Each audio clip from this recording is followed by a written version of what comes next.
Okay, can you see my slides well, Ariella? Yes, we can. Excellent. Well, thank you very much for inviting me here to talk about this topic. This is me, and yeah, I'm going to be trying to give you some hints as to how you go about choosing the right license model for your software business. So I study software pricing and licensing for Forrester Research. I've been doing that for over 10 years now, and I advise a lot of buyers of technology and also a lot of software companies as how they can make their models more friendly. So I think one of the things that people talk about in pricing is value-based. I'm going to talk about what value-based actually means in my opinion and my experience. Then I'm going to give you some ideas of how you might choose between alternative models that might be available and you might be considering. And then I'm going to finish with some summary recommendations. So this slide is kind of the theme of the session. What I found is that good software pricing has this balance. It has a balance of simplicity and fairness, and also the science and the art. The science on the left-hand side, the art on the right-hand side here. So I'm going to be trying to explain what I mean by that balance and how we strike it. So the first thing to say is when we're talking about the price of the software, ideally we want it to be part of an overall value discussion. We want to be tied into our prospect business case. How are they justifying their investment in our software? We also want it to try and relate to how we're different. So we want pricing to be measuring things which are relevant to us, the way we deliver business value different from our competitors. And then once we've sold the software, we want to be able to have an ongoing conversation as to how the customer has been realizing business value from using our product and expanding its usage or deployment of the product in a way that enables us to go back for more money, more investment from them, more value delivered. So here's an example of how that might work from a company that I was working with who makes call center software. So traditionally in this business, companies might charge for this type of software either by the number of calls or the number of users, or they might talk about customer satisfaction. So what we want to do is we want to be able to talk to our customers about the value of our product, which is, for example, enabling the existing staff to handle more calls. If we can route the calls more efficiently, we can handle more calls with fewer people. But hopefully we will handle those calls better. We'll route them to the right person. We'll give the right response, and we'll generally increase customer satisfaction. Now, those will, in turn, convert into, we hope, some cost savings, but more importantly, some revenue growth because our customer satisfaction goes up. People buy more from us, recommend us to their friends, and so on. But we can't really factor that into the pricing. If we get into trying to price by the outcomes, we have all these problems about, okay, who's actually doing this? I've seen a lot of occasions where the software company priced by outcomes, the customer thought that the software company was going to do all the work. Maybe that's not the case. You actually want the customer to drive its own cultural transformation, because the call center software without a focus on the customer experience isn't going to do you any good. The other problem with trying to price on the actual outcomes is you continually have to reset the baseline. So, okay, maybe we say, right, we'll charge you X $100,000 and we'll improve customer sat from 85 to 90. Okay, what do you charge in year 2? Do you have to go from 90 to 95 to earn any money, or do you say, well, actually, if you stop using our software, you'll go back to 85? That may not be true. So if you try and get too close to the outcomes, you actually get into lots of difficult arguments that distract you from the end goal. So really what we ought to be doing is picking some value drivers which are going to approximate to the different value that different customers will get from our product. And things like the number of calls or the number of call center staff that they have is probably a better proxy for value than using something subjective like customer satisfaction. Now, whatever we pick, the customer will say, that's not fair. I love this picture. It's a typical stubborn expression, and I hear this over and over again from clients that the vendor's model is not fair. And it's not fair because it doesn't fit their expectations, or they feel that they're paying for functionality that they're not using. Some of them are quite small, and if the pricing is kind of fixed for a site license, they don't think that's fair. On the other hand, the ones who are very big don't necessarily see why they should pay a lot more for the software just because they're big. So they all look at it from their perspective. So I don't think you can prevent this. There's no perfect model. What you've just got to do the best you can, and be prepared to justify your model, whatever you come up with, and say, well, look, this is how it relates to the value that we deliver to clients. The clients that are going to get most value from our product are going to pay more. That's fair. But yeah, maybe some aspect of our pricing does treat you rather unfairly. Then maybe we can use some sort of discretionary discount to allay your feeling that you're being unfair. And this is really the point about balancing science with art, that whatever science we get, it won't meet every situation. We need to be able to apply the art of discretionary discounting to deal with any inaccuracies in the pricing or unfairness.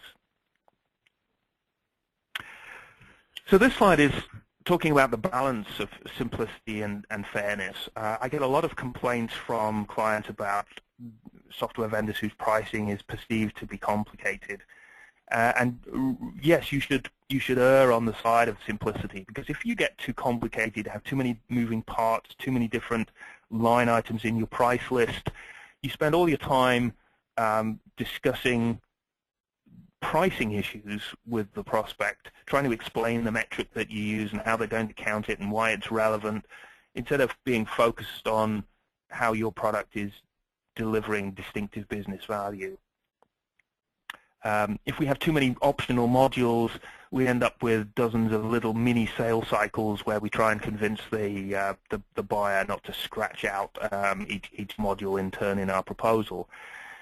And if we are just over the top with the complexity, often the prospect will just walk away and say, I can't cope with this, I can't understand it, I don't see where all the numbers coming from, I'm just going to go with a vendor whose pricing I can understand.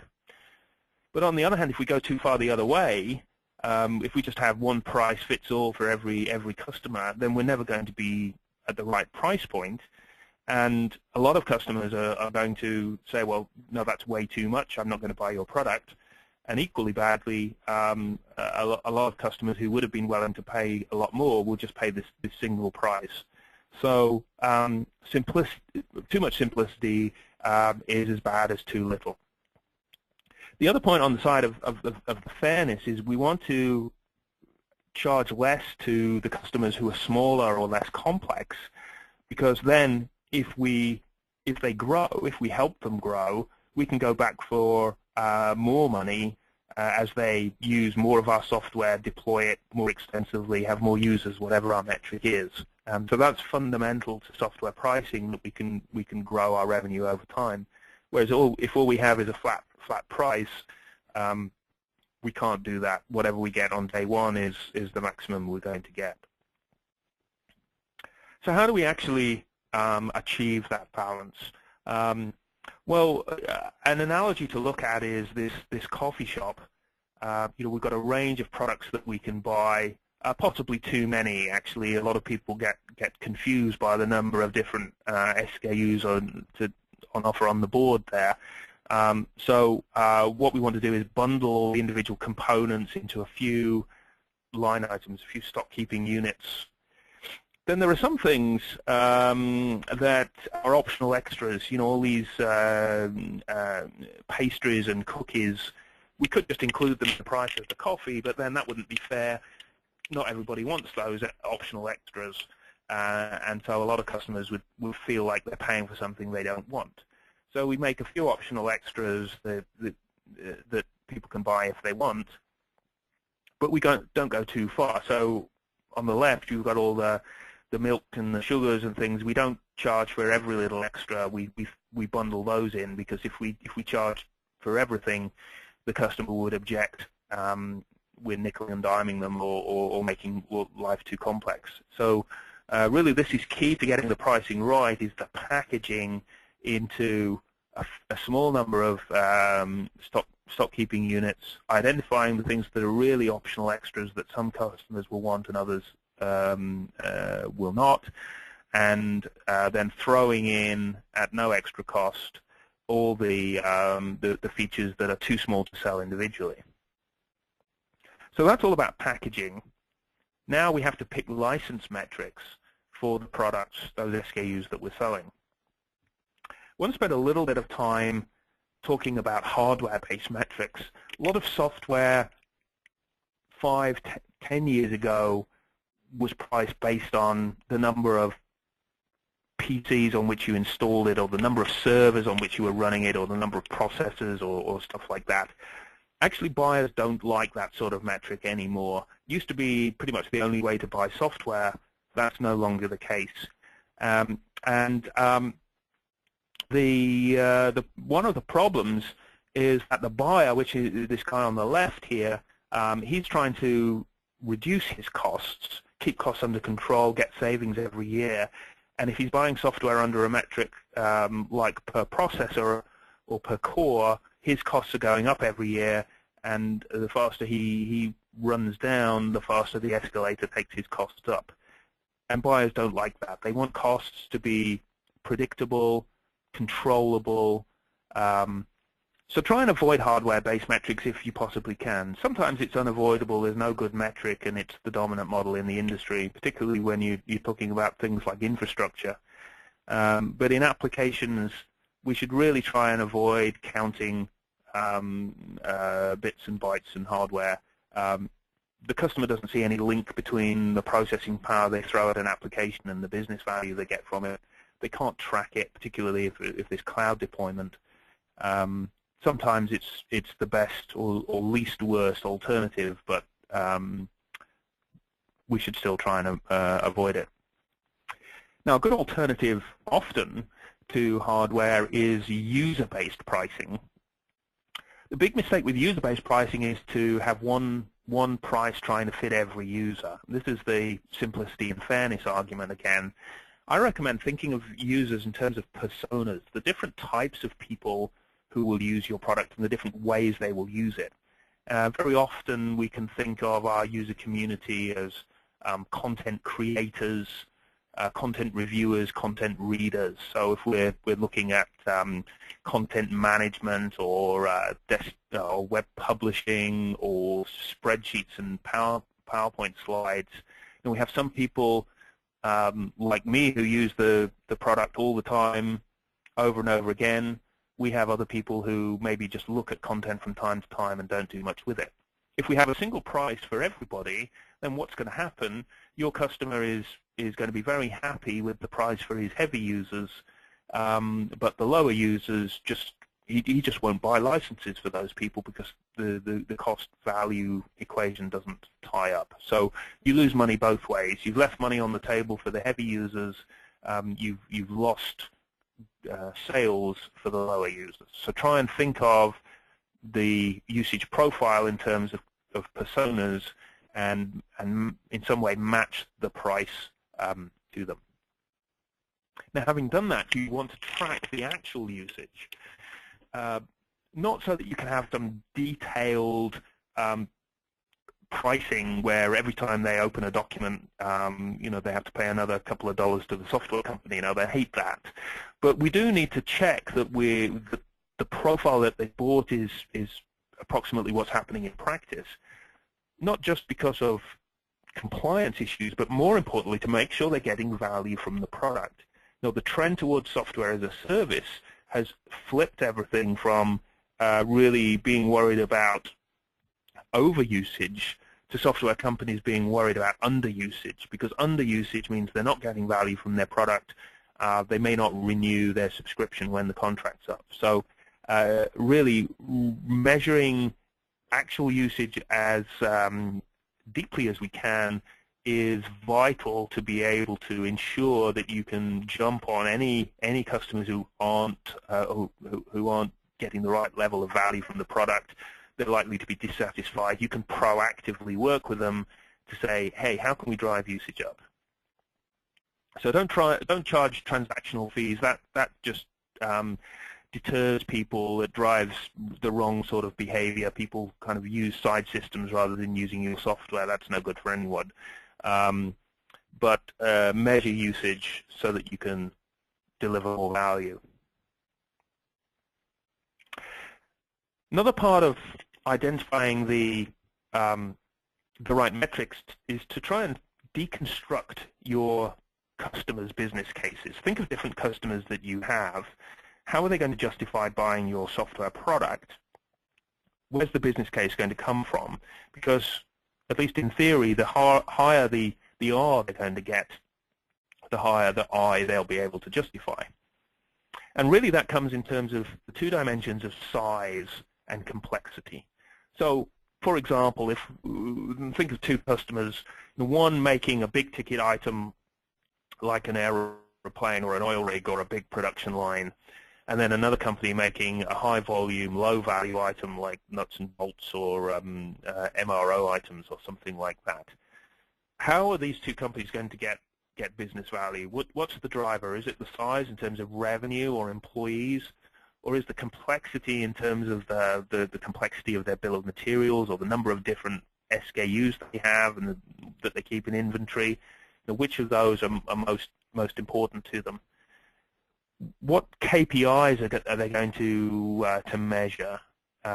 So maybe the business case is all about increasing sales, but in order to measure effectiveness, we're going to be looking at more detailed KPIs like lead generation, customer satisfaction levels, lead conversion, whatever. Let's identify the KPIs and let's have a good adult conversation with the customers to say, okay, how are you going to test whether we're successful? Well, see how those KPIs link in with the metrics that we're using to measure your size and complexity in terms of the price of our product.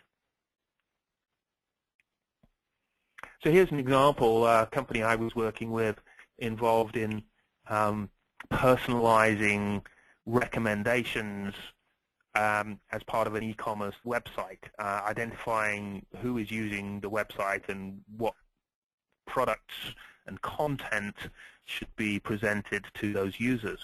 Well, the business value is hopefully coming from increased revenue, either directly by providing better suggestions that they actually end up buying, or maybe indirectly by just increasing their satisfaction with our website and getting them to come back over and over again.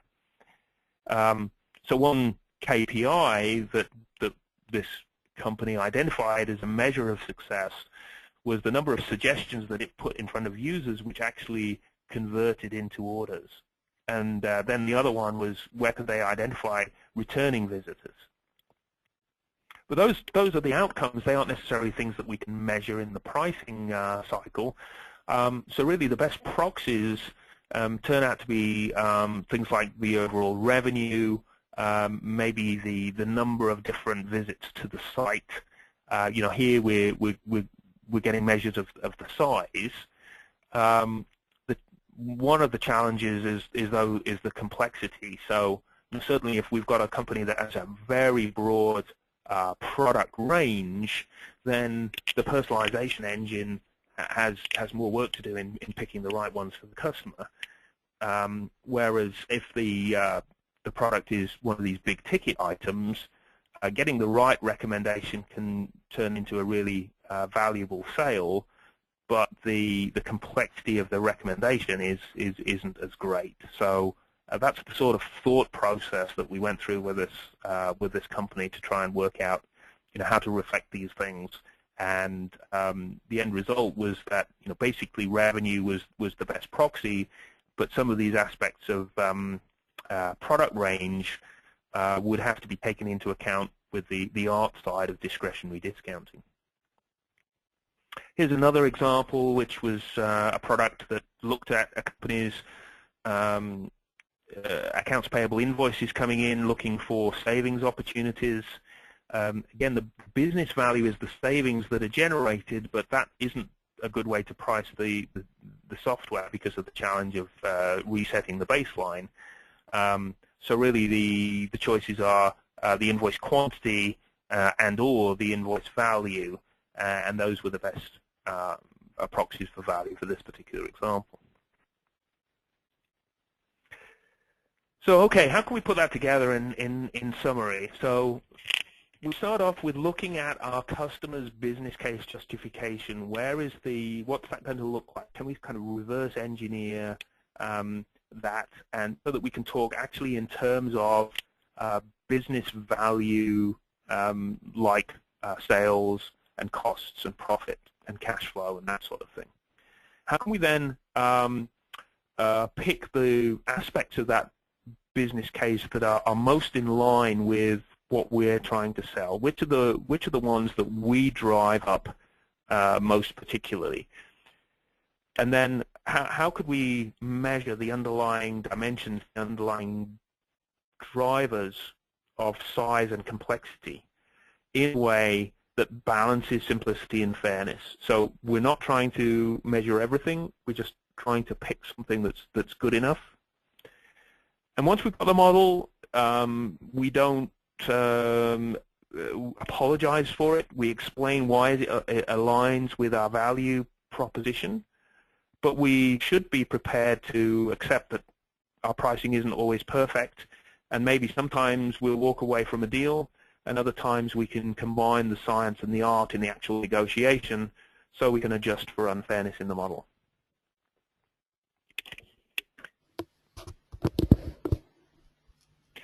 So, Ariel, I hope that gives some good guidance to the attendees, and I'll now hand it back to you. Thank you, Duncan. Yes, thank you. I do see a couple of questions, but I'm going to save them for the end. I'm going to hand the presentation rights to Dave DiMillo, who's our principal consultant, who's going to give us some real live examples straight out of the topic that we've been discussing, and then we'll address all the questions at the end. Great. Ariella, can you see my screen, and can you hear me? I can hear you, and I can see your screen. Over to you. Super. All right.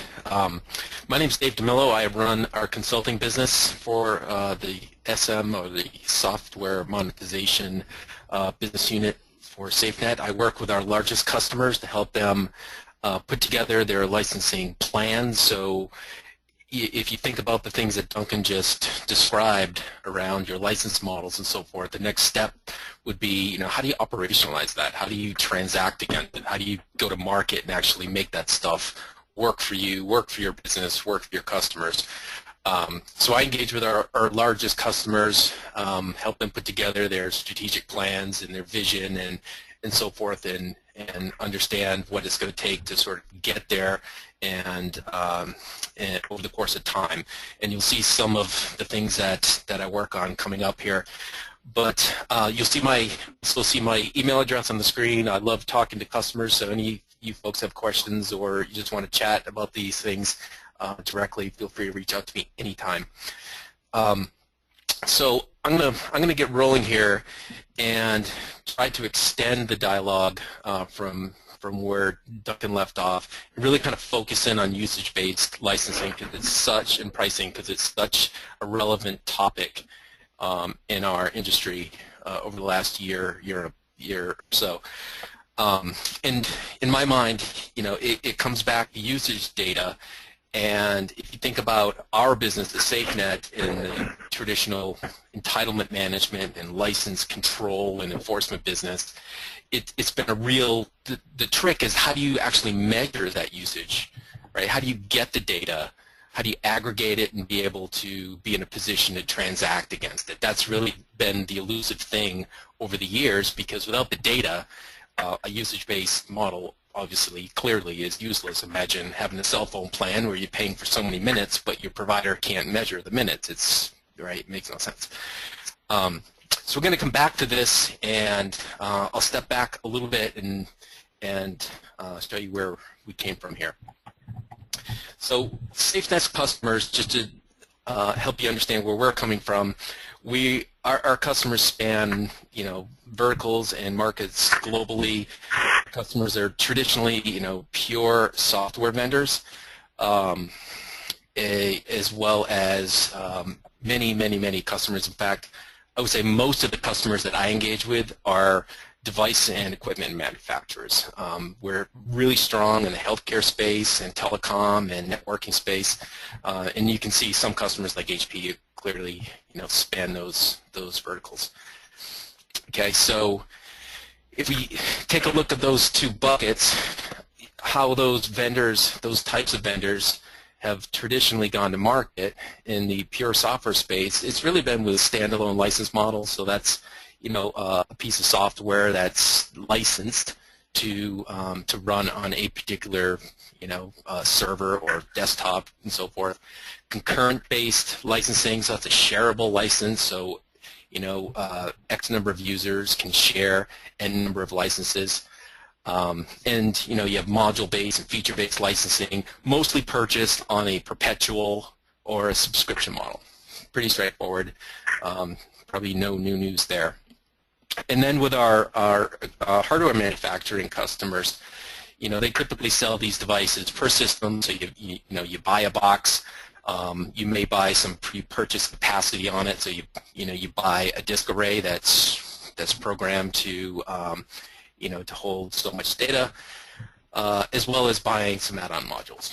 So this is how these customers have typically gone to market. But what we're seeing as a business, and especially in the high end of our business with HP and, you know, Ericsson and some of those customers, you know, we see a lot of market research to say, you know, the landscape is shifting to usage-based. I look at it as expanding, because the companies, especially in the high end, again, they don't want to simply move to usage-based. They want to extend their current offerings, keep what they're doing now, but extend their offerings and really embrace usage-based pricing to, you know, until they really figure out what it means to them and so forth. So if we look at usage-based, we typically see two different buckets there. There are prepaid models where these companies want to offer, you know, a model where you pay up front and you count down by usage. Or a postpaid model, and this is the one I find, and I think our customers are finding more interesting and more attractive, because it kind of opens up new horizons, and I'll show you an example of that coming up. But postpaid models where the customer can run with fewer restrictions or run wherever you want, but I'm going to measure what you use, whether it's on-premise or in the cloud. I'm going to measure it, I'm going to collect it, and you're going to pay for what you use. And as I mentioned, we're seeing this with both cloud customers, pure cloud customers, and also with on-premise applications. So whether they're running on laptops or desktops and so forth, or running on those pieces of equipment that we talked about before. Okay, so I'm going to focus in a little bit on this postpaid thing. And I'm going to do that by showing, using a couple examples. So as I mentioned before, SafeNet has a lot of customers in the medical equipment space, and they typically have sold per device with software enabled. So some of our customers include Hologic, GE, Healthcare, Siemens, Strykers, etc. And, you know, they sell these very expensive pieces of equipment, which are, you know, high cost capital expenditures, and they really want to embrace postpaid models where they can offer these pieces of equipment at lower cost, maybe a rental or subscription for X number of years. So a hospital, for example, could procure one of these pieces of equipment easier at lower cost, but charge on a usage metric like per patient case, or a per MRI scan, or a per mammogram scan, or per time during an actual operation of the patient. Right? So these are the types of models that we're seeing from our customers that they want to start to offer to their customers. Okay. Another example is in the telecom space, and this is also an extension of a business. We have a large enterprise customer in Europe, one of the largest telecom vendors in the world, that has typically sold their solutions per installation with prepaid capacity. Okay, and they are finding that their customers were having difficulties counting these installations, especially as those installations of their software became more virtualized. And also the customers couldn't exceed that predefined capacity because they had a license key where the capacity was defined, and once the application hit that capacity, it couldn't go any further. So it made it difficult for their customers to count where the product was being used or where the application was being used, and it didn't give them the flexibility of going over if they needed to. So what they really want to do is extend that model so they can go to their customers and say, hey, you can run anywhere. We're going to notify you when your pre-purchased capacity is nearing a limit or when you've exceeded it, but we're going to allow you to go over. We're going to bill you for that usage afterwards. And this is exactly how your cell phone works, by the way.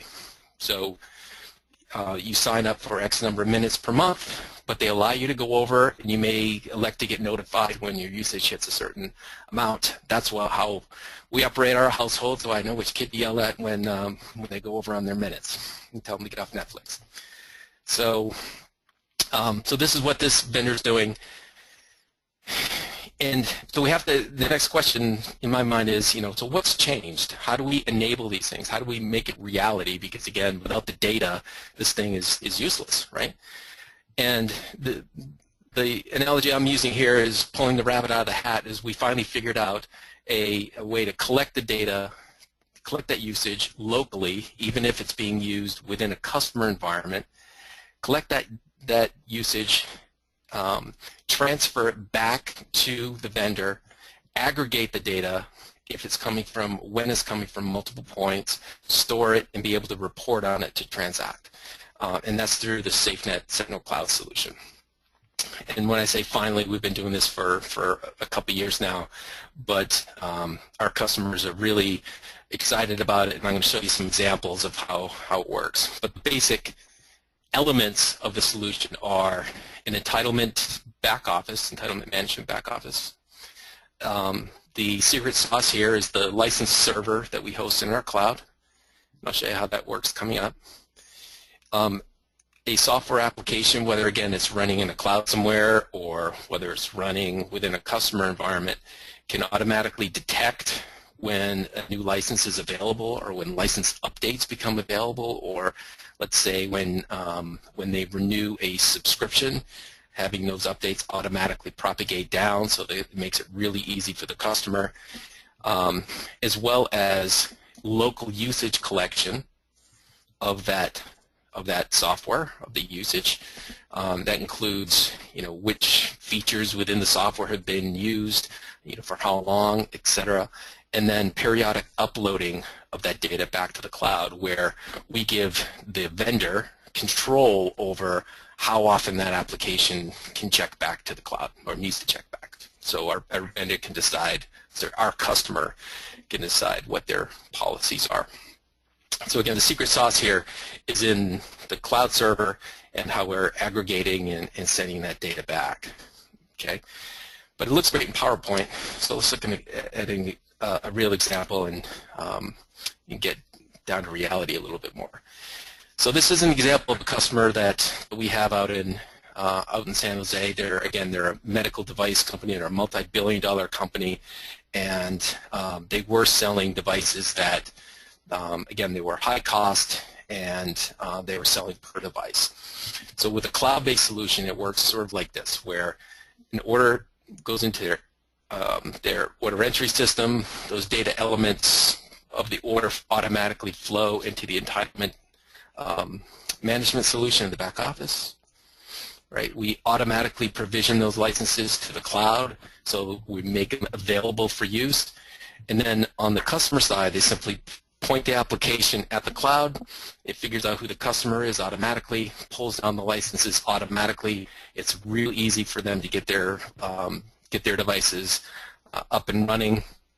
It's real easy for the device to automatically look for refresh licenses, look for updates, look for new features, and so forth. And then it periodically sends that usage data back to the cloud. So in this real simple form, this is what that workflow looks like. So the result, if you think about the company who was traditionally just shipping boxes, and they were recognizing revenue when that box left the shelf, left the dock, whether it was hardware or software, these guys are really fired up about what this new model, this usage-based model, and the way they can operationalize using this platform brings to their table. They really feel as though the walls have been broken down, the tail is no longer wagging the dog. It opens up new revenue models for them. You know, the cloud licensing, it allows their customers to get up and running faster, especially with add-on software and so forth, and ultimately allows them to recognize the revenue faster, which they're obviously excited about. One other thing before I mention this last piece here is when I think about these revenue models, think about this in terms of a trial. I'm going to go back a slide. Think about this in terms of trial software. Okay, so with their trial model, they're allowing the customer to use this interface and say they bought feature 1. Well, during that, during the usage of this piece of equipment, they can register for a trial for other features right from the unit. Okay, that trial gets registered with the cloud automatically. The sales rep gets notified of it automatically, and then usage data is collected. Okay, now from their perspective, when their sales operations people are qualifying leads for trial usage, they actually know which customers are actually using their trial software. So it's one thing to understand who's registered for your trial. It's another thing to know that, you know, customer A has used it for 20 minutes, while customer B has used it for 200 minutes. So which customer are you going to call? Right, it's those types of things that they think are breaking down barriers and are really going to allow them to operate differently and have more intelligent conversations with their customers. And then the last piece here is insight into actual product usage. So if you think about being able to collect usage, not only do we understand which products are being used, but we can detect which features within certain products are being used. And as you're collecting that information as the vendor, as our customer, you have access to all that data. So within our cloud platform, as a product manager, you can go into our system and you can understand feature usage, product usage across your entire customer base or within a certain segment if you want.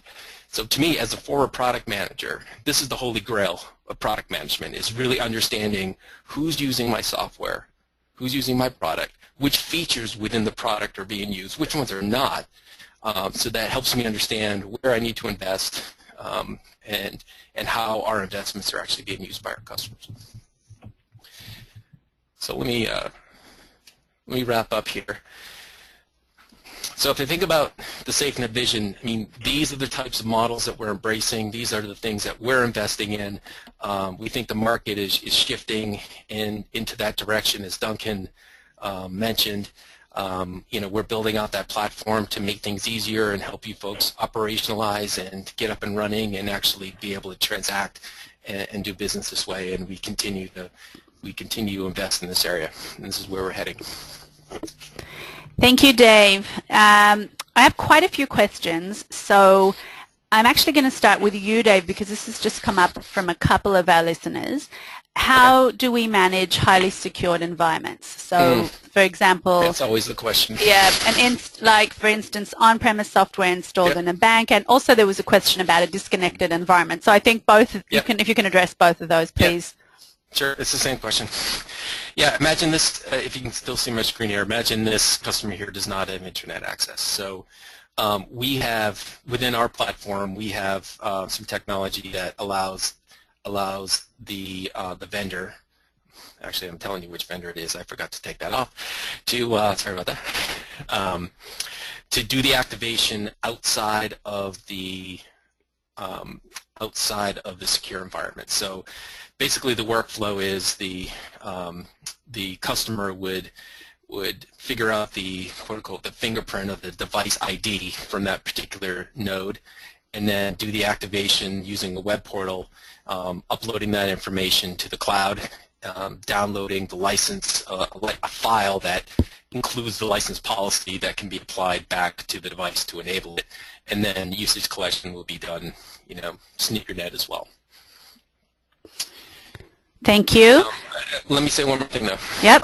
The other thing, in discussions with our customers around those environments, with those highly secure environments, you have to actually ask yourself if a usage model actually makes sense, right? Because they may be secure for a reason where they don't want that information outside of their environment. So if the only license model you have is a usage-based model, it may not work in those environments.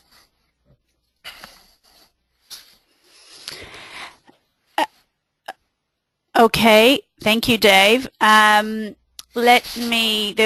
a question here for Duncan. Do you advocate different value identification approaches by global region? Yes.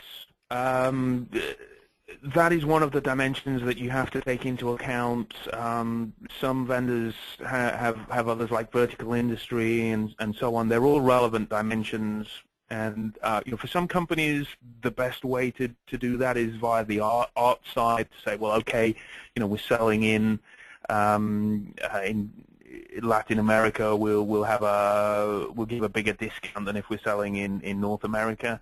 Other people have that formulaic in the pricing sheet that the list price for particular countries is less, and both work. It's just a question of the balancing the science and the art. So if you try through science to adjust for every dimension, like industry and vertical and region and all this sort of thing, you get too complicated. So you do have to take it into account, but you can do it either way. A good way to start is by relying on the local salespeople to find the right price in their region, and then when you see a pattern, you build that in with the science as formal discounts or price adjustments, and then that becomes part of your revenue recognition reporting, and that becomes simpler. So you gradually you do the art, and then you identify the common themes, and you transfer that into the science side of the pricing. And another question to you, it's not about necessarily geography. It's more about there's a question about network licenses, and is there an industry norm in terms of whether they're limited for use by a company, by a site, by location, and I guess then by region as well for network type licenses? And Duncan, if you can address that, or maybe Dave, whoever feels comfortable. Yeah, it might be a little bit too specific, but the trend with software these days is that everybody collaborates with everybody else, and so the idea of limiting use of a software product only within your company, that's just no longer going to fly. Everybody is going to use software to collaborate with customers and suppliers and outside. So my tendency would be to say no, no restrictions. If we're measuring something, the value driver, like users or revenue or transactions or devices or whatever it is, that applies independent of the legal entity. that we've got this persona idea to charge, maybe charge a different price for customers versus internal people, and that's it. The idea of limiting use, it's just it doesn't work. Whenever people try to do it, you get disputes with the customer, and so that's my view on it. Dave, do you want to add anything on that, or? Yeah, I agree with that. I think traditionally we've seen customers with those concurrent use types of models operate internally. So they buy X number of licenses for internal use to share among their employees, but with more of the cloud model in mind, we have seen customers that want to share their licenses with other partners, contractors, etc., beyond their legal entity, for sure. Or suppliers, the working design software. They're working with suppliers on his own, maybe customers, maybe agents, architects, engineering firms, whatever. You can't, you mustn't prevent that. You can't restrict it. So you just have to build it into your model somehow. We're going to address one more question just in sake of time. First of all, I've seen that there are some product-specific questions, so we'll address these offline later. There's a question regarding recommending when to switch from one price stream to another, or how do we start. So maybe I'll let you take the first half, Duncan, in terms of where do we start, and then the second part of that question would be sort of how long will it take to get up and running. So I guess I'll let you start, Duncan, and then Dave, you can take it from there. I think the starting point is to really take a long, hard look at your value proposition, really convert it into real business drivers like revenue and profit that will actually form part of your customer's ROI. And then one stage down into KPI that you can measure and talk about. And often when I'm talking to software company clients, they're talking about value too much in terms of features and functions and things, and actually struggle to relate it to the customer's business case. So to me, that's the starting point. Yeah, Brian? Sorry, Dave? Dave. Yeah, I think if I answer this from a SafeNet perspective, we offer the tools, the plumbing platform and so forth to enable those models. So many of our customers have a real good idea of what license models they want to go to market with when they engage with us. So when we take on this type of project, we're usually looking at, the question becomes, how long does it take to actually implement this system if I'm starting from scratch, and how long is it going to take me to have something until I have something in hand to offer my customers? And the way I answer that is, there are just so many variables in the equation, especially when you're talking about a project that touches so many different areas of the business, from product management to IT, finance, order, admin, sales, etc. But generically, what I like to say is, for a medium-sized company who is implementing for the first time and wants to start in a phased approach, so maybe we start with one or two selected product lines.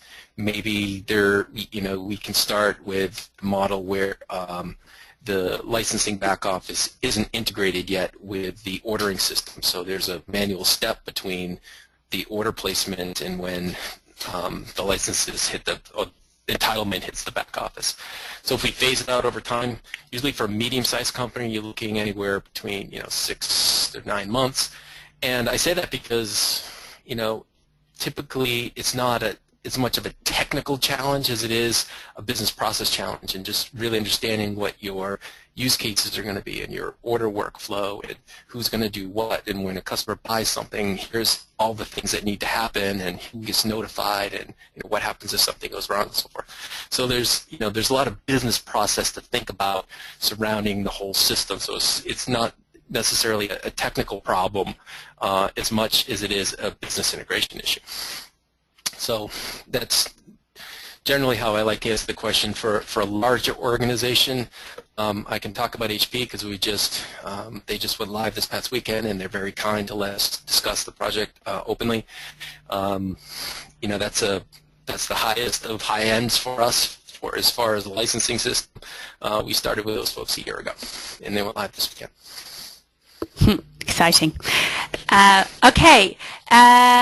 Thank you both David and Duncan, for hosting this, and thank you all attendees for joining. I was asked if we would be sharing the slides. Then yes, a link to these slides will be sent to everyone who registered, as well obviously as everyone who attended. And you do all have my email on the invite, so you're welcome to submit questions in addition to the questions that you've submitted now. So thank you both, and have a great rest of your day. Thank you, and thank you, Duncan. Yeah, and yeah, bye everyone. Bye-bye.